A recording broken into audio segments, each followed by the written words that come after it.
అయినా water tank పని చేస్తే తప్పేముంది అని చెప్పేసి అయితే అంటూ ఉంటుంది ప్రేమ. అలా అందరిలో ప్రేమ అలా అనేసరికి ఒకసారిగా రామరాజు వాళ్ళందరైతే అలా చూస్తూ ఉంటారు.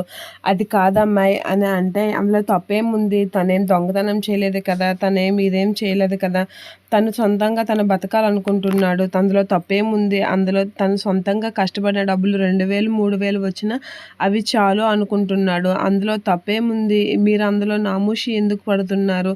తనకి లేని నామూషి మీకెందుకు అని చెప్పేసి నర్మద అయితే అంటూ ఉంటుంది. అది కాదమ్మాయి అని భాగ్యం అయితే అలా షాక్ అయ్యి చూస్తూ ఉంటుంది. అదేదో నేరం అన్నట్లుగా మాట్లాడుతున్నారే, అదేదో హత్య చేసినట్లుగా మాట్లాడుతున్నారే అని చెప్పేసి ప్రేమ అంటూ ఉంటుంది. అలా ప్రేమ ధీరజ్‌ని సపోర్ట్ చేసేసరికి అందరూ ప్రేమ కాసి అలా చూస్తూ ఉంటారు. అయినా ఆయన తప్పు చేయడం లేదు కదా!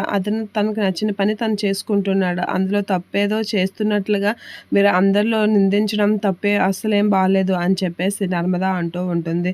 అది కాదమ్మాయి, అన్నీ అన్నీ చూసుకునే నాన్నున్నాడు కదా! ఏ లోటు లేకుండా చూసుకునే నాన్నున్నప్పుడు ఇలాంటి పని చేయడం ఎందుకా అని అని అంటూ ఉంటాడు. భాగ్యం అయితే అంటూ ఉంటుంది ప్రేమతో. ఇక ప్రేమ ఆడిన మాటలకైతే అలా చూస్తూ ఉండిపోతాడు రామరాజు. ఇక వేదవతి కూడా అలా చూస్తూ ఉండిపోతూ ఉంటుంది. నాకు కొడుకుని బాగానే అర్థం చేసుకుంటుంది అనేది అనుకుంటూ ఉంటుంది వేదవతి. ఇక నర్మద ప్రేమ ఆడిన మాటలకైతే రామరాజు అయితే ఆలోచిస్తూ ఉంటాడు. ఇక నా భర్త చేయడంలో తప్పు లేదు. మీరు ఈ విషయాన్ని పదే పదే అడగడం అస్సలేం బాగోలేదు. అదేదో నేరం చేసినట్లుగా అందరిలో దోషిలా చూస్తున్నారు అని చెప్పేసి అయితే భాగ్యంతో గట్టిగా అడుగుతూ ఉంటుంది ప్రేమ. వేదవతి అయితే అలా చూస్తూ ఉండిపోతుంది ప్రేమ వైపు.